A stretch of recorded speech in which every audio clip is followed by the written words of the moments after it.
Know the top stories of the day. Understand the issues that matter. This is Manila Bulletin News on Web. Your quick rundown of top news in the country and around the world. Manila Bulletin, celebrating 120 years of timely stories and timeless truths. Be fully informed.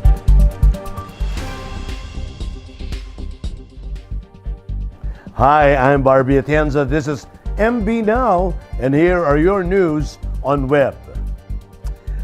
Around 13,816 families in 3 regions in Mindanao were affected by the onslaught of tropical depression Auring, with the international name Dujuan, according to the latest report of the National Disaster Risk Reduction and Management Council.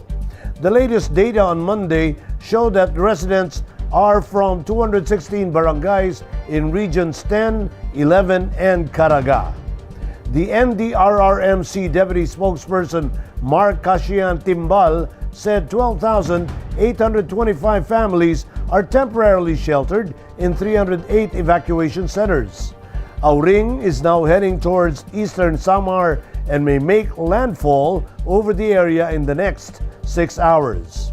Auring has maintained its maximum sustained winds of 45 kilometers per hour and gustiness of up to 55 kilometers per hour. The Department of Science and Technology, Philippine Council for Health Research and Development, or DOST-PCHRD, expressed openness on Monday, February 22, to the development of a yeast-based COVID-19 vaccine by a Filipino-American molecular biologist and priest. DOST-PCHRD Executive Director Dr. Jaime C. Montoya said they will get in touch with Father Nicanor Pierre Giorgio Austriaco to discuss the ongoing development of a yeast-based oral vaccine. According to Austriaco, they are working on a yeast-based oral vaccine to offer a cheaper alternative for Filipinos. Montoya welcomed the efforts of Austriaco, who is a visiting professor of biological sciences at the University of Santo Tomas. Montoya also added that this is a piece of good news because it means that Filipinos are helping out to discover a new vaccine and not just relying on vaccines coming from other countries. Here are the top news of the day. The Food and Drug Authority has granted emergency use authority for the COVID-19 vaccine of China's Sinovac Biotech. FDA Director General Undersecretary Eric Domingo announced this development Monday, February 22, during the Laging Handa public briefing. He said interim data show that when vaccine is used on clinically healthy members of a community aged 18 to 59, it has an efficacy rate of 65.3 to 91.2%. However, he said it has a lower efficacy rate of 50.4% when used on health workers exposed to COVID-19. He added that the vaccine recommended by experts consists of 2 equal standard doses of 0.5 ml each given 4 weeks apart. Domingo meantime stressed that the EUA is not a marketing authorization or certificate of products registration. The FDA had earlier granted EUA to COVID-19 vaccines of Pfizer and AstraZeneca. So after a thorough and rigorous review of the currently available published and unpublished data by our regulatory and medical experts, the FDA is granting an emergency use authorization to the COVID-19 vaccine of Sinovac Life Sciences Company, known as SARS-CoV-2 vaccine Verocell inactivated, or yung trade name po niya ay CoronaVac. It is decided that all conditions for an EUA are present and that the benefit of using the vaccine outweighs the known and potential risks.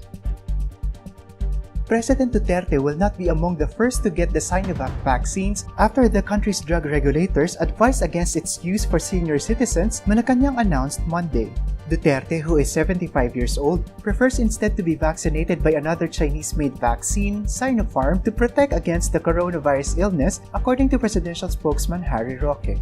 The country's Food and Drug Administration announced Monday that it has approved the Sinovac vaccines for emergency use following a thorough review of relevant health data. However, it did not recommend its use for the country's healthcare workers. The Chinese vaccines are instead recommended for use on 18 to 59-year-old clinically healthy individuals. Sinovac has become the third company to be given EUA in the country after Pfizer and AstraZeneca. The FDA earlier issued a compassionate use permit for 10,000 doses of Sinopharm vaccines supposedly intended for the Presidential Security Group and their families.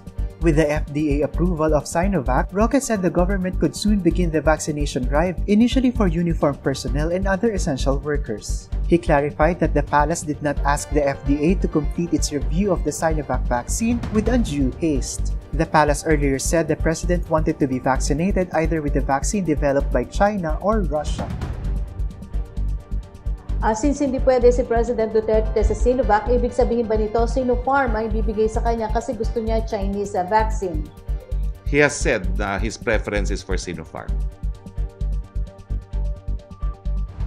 In Metro News, Taguig's Cayetano says city is ready for change and shift to MGCQ. Tiangco wants a uniform contact tracing app, and bloodletting activity held in Pasig Barangay to augment Philippine blood supply. More from this report. Taguig Mayor Lino Cayetano said on Monday he voted to relax Metro Manila's status to modify general community quarantine by March because his city is ready for it. Cayetano was one of the 9 out of 17 mayors who voted in favor of MGCQ. He said he consulted his brother Representative Alan Peter Cayetano and his wife Representative Lani Cayetano, Vice Mayor Ricardo Cruz and councilors, and it was agreed that if health protocols are maintained. Cayetano believed that it is also important that the economy should eventually open to allow more Taguig residents to go back to their jobs.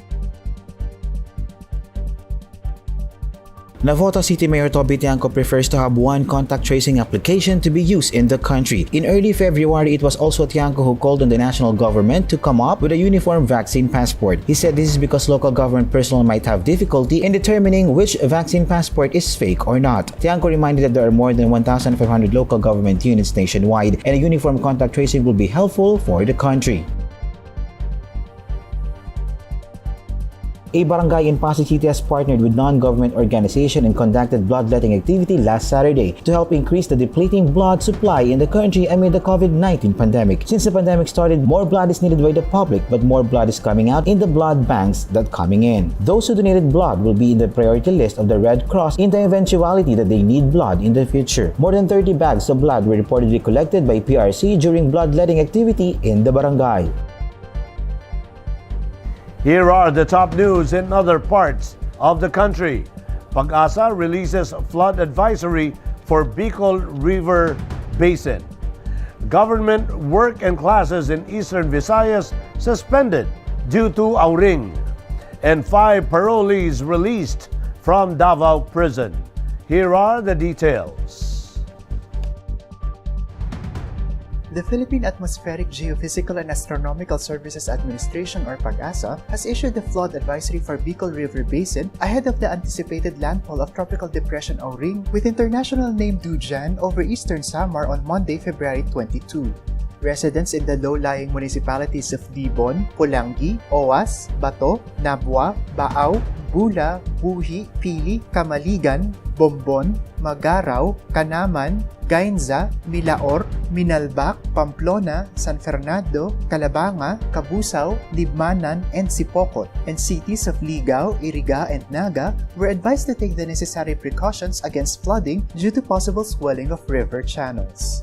Moreover, it also warned of possible local flooding in urban and agricultural areas due to poor drainage system and impounding water during the passage of Auring. Several local government units in Eastern Visayas have suspended classes and work in the government sector on Monday due to threats of Tropical Depression Auring in the region. Since Sunday, local authorities have been issuing executive orders as precautionary measures in anticipation of strong winds and heavy rains. Exempted from work suspension are those involved in the maintenance of peace and order, disaster risk management, health and sanitation, and traffic management. 5 persons deprived of liberty or PDLs who had been granted parole have been released from the Davao Prison and Penal Farm or DPPF.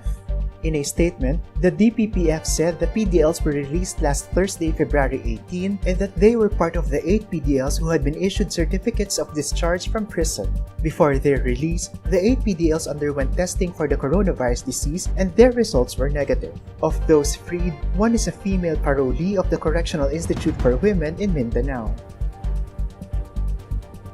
In world news, Russia detects first case of H5N8 avian flu in humans. Harry and Meghan permanently quit British royal life. And Dubai launches world's tallest swing ride. Let's watch this report. Russia said Saturday that its scientists had detected the world's first case of transmission of the H5N8 strain of avian flu from birds to humans and had alerted the World Health Organization. In televised remarks, the head of Russia's health watchdog Rospotrebnadzor, Anna Popova, said scientists at the Vector Laboratory had isolated the strain's genetic material from 7 workers at a poultry farm in southern Russia, where an outbreak was recorded among the birds in December. The workers did not suffer any serious health consequences. She added they are believed to have caught the virus from poultry on the farm. While highly contagious strain H5N8 is lethal for birds, it had never before been reported to have spread to humans. WHO stressed that Russian workers were asymptomatic and no onward human-to-human transmission had been reported. Prince Harry and his American wife Meghan have permanently quit royal duties, according to Buckingham Palace on Friday. Queen Elizabeth II ordered the Duke and the Duchess of Sussex, as they are formally known, to relinquish their honorary titles and patronages following the confirmation that they would not be returning as working royals. The couples relocated to the United States last year in a move dubbed Megxit by the British press, and have since embarked on several commercial ventures that including lucrative ties-ups with the streaming platforms Netflix and Spotify. But it seems family members pledged to review the situation a year on, with the move now permanent days after Harry and Meghan announced on Valentine's Day that they are expecting their second child.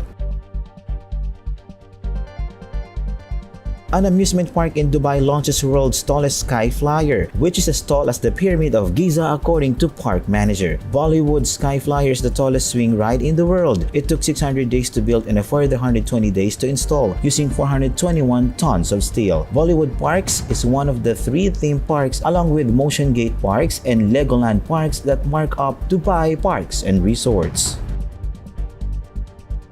And here are the latest in showbiz. Let's watch this. Presidential spokesperson Harry Roque trended on Twitter over the weekend following his guest appearance on Eat Bulaga's Bawal Judgmental segment. In the segment, he was made to select from a group of 7 people, one of whom is the supposed other man or third wheel. Though it was supposed to be entertaining, some netizens were offended with Roque's supposedly insensitive remarks while playing the game. Roque was heard saying that he was still a virgin as it was his first time to guest at the show. He also told veteran host Vic Soto that he is willing to show off his body like a bold star and that there are many of those who are fantasizing his body. Roque even jokingly asked permission from the Movie and Television Review and Classification Board chairperson Rachel Arenas if he can be given an exemption to show off his body. Here are the latest from Manila Bulletin Sports section. Let's watch this. Pinoy teen star Alex Eala continues to rise in the Women's Tennis Association Tour singles rankings with a new career-high placing. In Monday's rankings release, the 15-year-old Philippine bet jumped 140 notches to number 763 due to her impressive quarterfinals finishes in the 3rd leg of the $15,000 Manacor event in Spain 2 weeks ago and the $25,000 Grenoble tournament in France a week back. She was previously ranked number 903 and was able to earn main draw berths as a junior reserve in Manacor and as a junior exempt in Grenoble. A scholar of the Rafa Nadal Academy for the past years, Eala is scheduled to compete in another $25,000 tournament in Manacor on March 1, where she gained a main draw spot as a junior exempt. And those are the news on web today, February 22, 2021. For more news and details, get your copy of Manila Bulletin newspaper tomorrow or log on to www.mb.com.ph. Or you may also subscribe to our newsletter through the link on this video's caption to have the day's latest news delivered to your inbox. I am Barbie Atienza for Manila Bulletin. Join us again tomorrow. This has been MB Now. Be fully informed.